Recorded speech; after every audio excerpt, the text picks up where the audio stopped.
Orgue de l'église Saint-Remy. L'orgue construit en 1890 par les célèbres facteurs d'orgue Perenboom et Leyser de Maastricht est un témoignage typique de la facture d'orgue de la fin du XIXe siècle.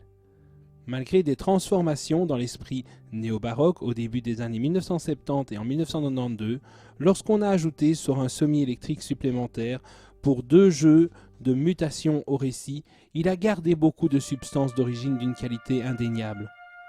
La fabrique d'église Saint-Remy a donc commandé en 2020 un relevage important pour valoriser l'instrument qui sert régulièrement pour le culte.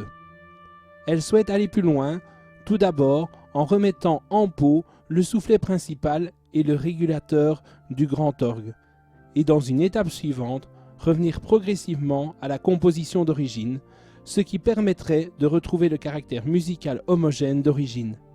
Elle envisage également la mise à disposition de l'orgue pour des manifestations culturelles, puisque le magnifique cadre architectural de l'église et l'excellente acoustique du lieu sont des atouts considérables, d'autant plus que l'église est située au centre de la ville de Huy.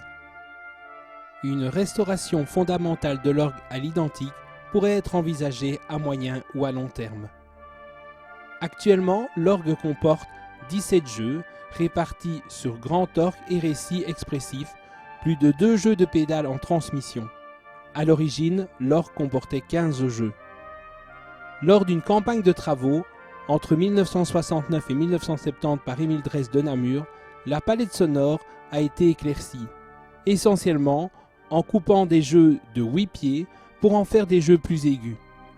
En 1991, 2 jeux d'occasion ont été ajoutés au récit sur 2 chapes, postées, alimentées par des registres greffés sous le sommier. À la même époque, l'étendue du clavier de pédale a été élargie à 30 notes à l'aide d'une traction électrique peu heureuse. Probablement, à la même époque, le réservoir principal à table parallèle a été amputé d'un pli, mais sans nuire sensiblement à l'alimentation en vent. Actuellement, le réservoir principal est en assez mauvais état et a été réparé de nombreuses fois. Le régulateur est en meilleur état, mais les pots sont néanmoins sèches.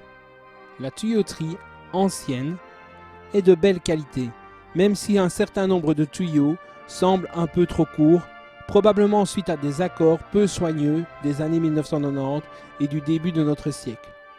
Le buffet, la mécanique et la console sont en assez bon état. Les sommiers sont bien construits, mais les boursettes en peau ne sont plus étanches. Il faudra à terme les remplacer impérativement.